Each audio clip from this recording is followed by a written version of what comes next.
जनाब फवाद चौधरी साहब और जनाब शहबाज गिल साहब ने कल जब इलेक्शन कमीशन के हवाले से बात की, उन्होंने कहा वज़ीर आज़म साहब और हम सब बैठे हैं और हमने फिर सर जोड़ा है इलेक्शन कमीशन के रवैये के हवाले से। क्या फरमा रहे थे जनाब फवाद चौधरी साहब और शहबाज गिल साहब? गुज़िश्ता रोज़ ज़रा सुनिए, दिलचस्प बात।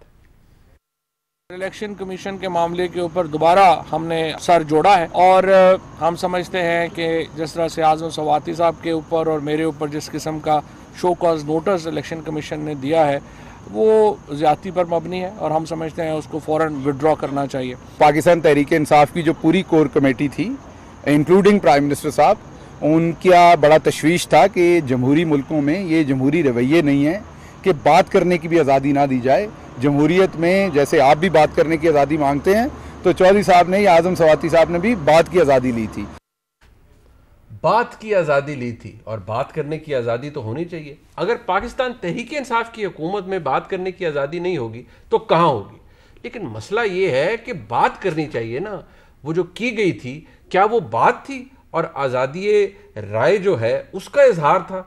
ये मैं डिसाइड नहीं कर सकता, ये आप ज़रूर डिसाइड कर सकते हैं और मेरे जो मोअज़्ज़ज़ मेहमान इस प्रोग्राम में मौजूद हैं वो ज़रूर डिसाइड कर सकते हैं। लेकिन वो आज़ादी राय था, इजहार था या कुछ और था? एक और भी बड़ा ही अजीब इल्ज़ाम था कि पैसे पकड़े हुए हैं, वो भी शायद आपको तो यकीनी तौर पर याद होगा। ये राय की आग लगा देंगे, वो भी था। मैंने कहा चले बहुत तल्ख बातें भी नहीं चलनी चाहिए। आप तो इत्तलात के वज़ीर हैं, हम खुद कहते हैं कि आज़ादी राय होनी चाहिए और आपकी हुकूमत में तो वैसे ही होनी चाहिए। भाईजान ये जो हो रहा था और जो वो पैसे पूसों वाली बात थी, ये आज़ादी राय था? देखिए, बुनियादी तौर के ऊपर तो जो मामला है वो तो है इलेक्ट्रॉनिक वोटिंग मशीन से मुतल्लिक और ओवरसीज़ पाकिस्तानियों को जो वोटिंग राइट है उसके देने के मुताबिक। बिल्कुल ठीक है।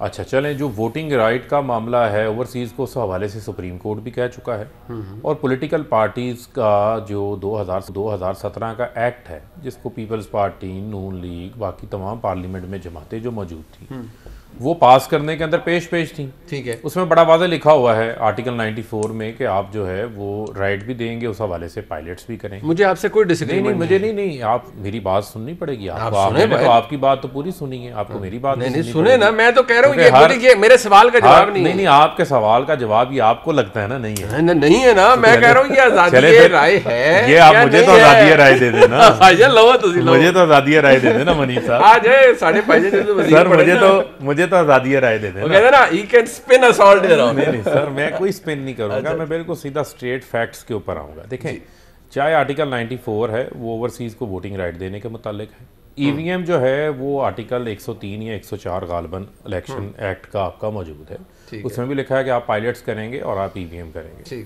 जब गवर्नमेंट ये कोशिश कर रही है, हर साल इसके ऊपर शोर पड़ जाता है, इश्यूज बनते हैं, उस जानिब आप एक तरफ अपनी टेक्निकल कमेटी बना देते हैं।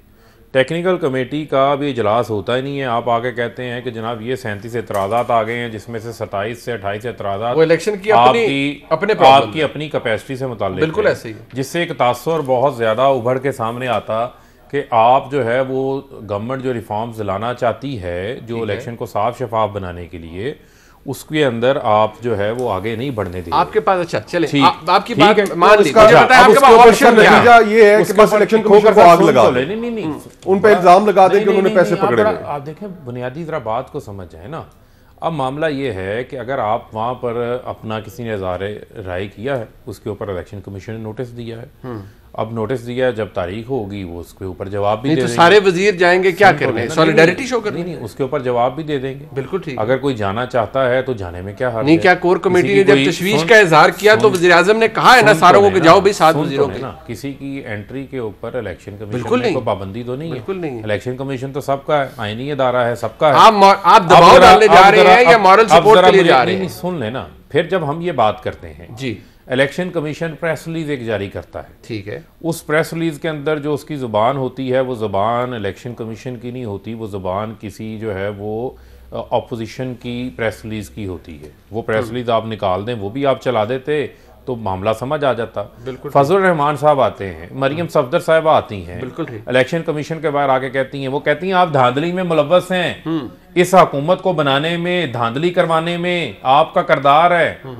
उस वक्त इलेक्शन कमीशन कोई नोटिस जारी नहीं होता। ठीक बात है। ये मेरा एतराज है। अच्छा, ठीक। मैं बरमला से एतराज का इजहार करूंगा। आपका राइट है। सुन लेना, आपके पास और भी एक राइट है। नहीं सुन लें, यूसुफ रजा गिलानी का आता है मामला, जी जी, वीडियो सामने आ जाती हैं, इलेक्शन से एक रोज कबल मामला आ जाता है, हमें बारहा दरखास्तें देनी पड़ती हैं इलेक्शन कमीशन में केस लगवाने के लिए, उस वक्त मामला नहीं आगे चलता। मुझे बताएं मियां फरूख हबीब, स्टेट मिनिस्टर इंफॉर्मेशन को क्या लगता है इलेक्शन कमीशन ये किसके एमा पर कर रहा है? सुन तो लेना, सुन ले जरा भाई, सुन तो ही छोड़ रहे हैं यार, गुजारिश तो सुन लेना। आप जाना चाहते हैं किसी की इमा के ऊपर, आप कहते आपने कहा ना, आप कहते हैं कि किसकी इमा के ऊपर कर रहा है, वो आपके वज़रा ने कहा। देखें, मैं फिर आपको एक सिचुएशन आपके सामने रख रहा हूं भाईजान, मान लिया। आप ये देखें कि इलेक्शन कमीशन जो है वो एक आईनी इदारा है। बिल्कुल ठीक है। आईनी इदारे का हमें एहतराम है। ठीक है। आईनी इदारे में जो मौजूद लोग हैं उनको इन तमाम चीज़ों को सामने रखना चाहिए, फिर उसके ऊपर अपने कॉन्डक्ट का जायजा लेना चाहिए, फिर उसके ऊपर आगे लेके चले चीज़ों को।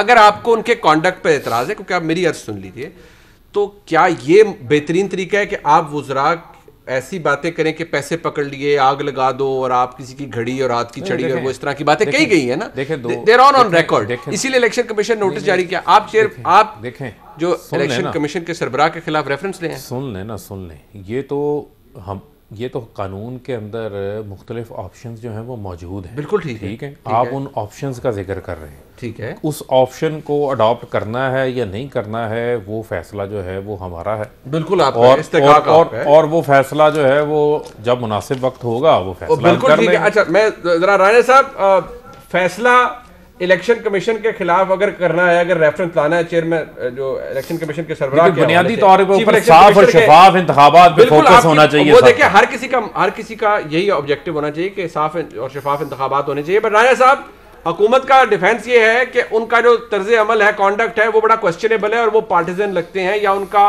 ऐसे नहीं लगता कि उनकी तरफ से जो प्रेस रिलीज है वो इलेक्शन कमीशन या किसी इदारे की है, वो उसका जो बैलेंस है वो मौजूद नहीं है। इसीलिए हुकूमती वुज़रा ये कर रहे हैं। अब अगर वुज़रा साथ जाएंगे आज़म सवाती साहब के या फवाद चौधरी साहब के, तो वो इज़हार यकजहती के लिए भी जा सकते हैं, किसी के जाने पर तो पाबंदी नहीं लगाई जा सकती।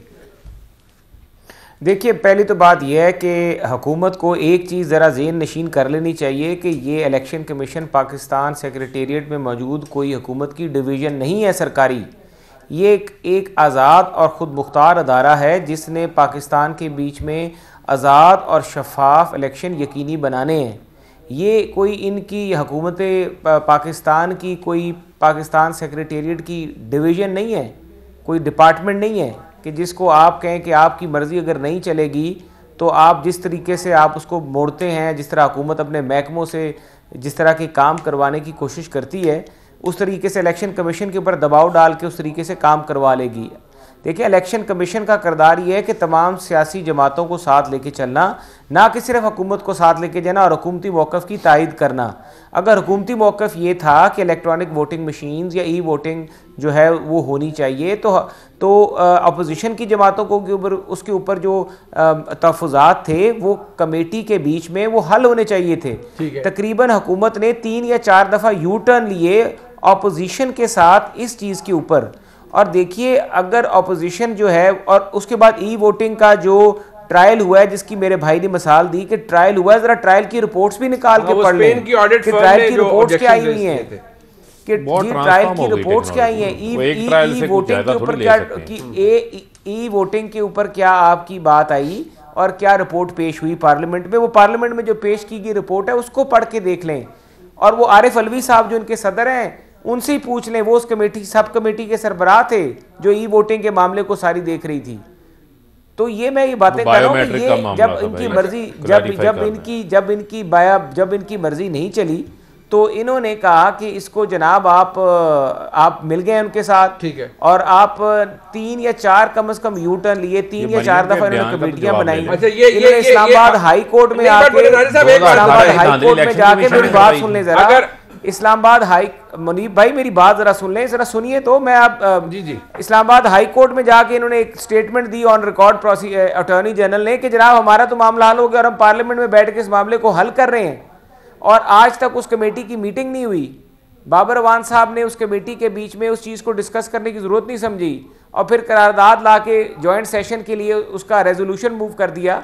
तो ये जो सब तरीक़ेकार है, जिस तरीके से रूल्स और प्रोसीजर को बुलडोज किया जा रहा है, इलेक्शन कमीशन ने अगले इंतखाबात में कोई खूनी इलेक्शन कराना है पाकिस्तान में या पुरअमन इलेक्शन करवाना है? ठीक है। अगर सियासी जमातों को एतमाद में लिए बगैर ईवीएम या चीज़ों के तफजात दूर किए बगैर इलेक्शन हुए तो आइंदा इंतखाबात जो पाकिस्तान में होंगे वो खून रेजी से भरपूर इंतखाबात चले चले ठीक है, ये इलेक्शन कमीशन की जिम्मेदारी है। चले बिल्कुल ठीक, आपकी ऑब्जर्वेशन हो सकती है, बट एक सवाल जो इन्होंने बार बार आप पर एतराज किया कि फजल रहमान साहब हो, मरियम नवाज शरीफ हो, वो आके इलेक्शन उसके बाद मुजाहरे करें और कहें आप धांधली में मुलव्वस हैं, इस हुकूमत को लाने में आप मुलव्वस हैं, ये तो उन्हें कोई नोटिस नहीं मिलता, जबकि इनके वफाकी वुज़रा को नोटिस मिले। सख्त जुबान तो वहां भी इस्तेमाल की गई थी, तो रवैया जो है वो को बैलेंस में नहीं है इलेक्शन कमीशन ऑफ पाकिस्तान का। इनका एतराज ये है, हुकूमत का एतराज है। वो तो इलेक्शन कमीशन के जो चेयरमैन थे उस वक्त, उनका काम है कि वो उस पर बात करें, वो नोटिस करें, वो तो उनका, उसके ऊपर मैं क्या कह सकता हूँ।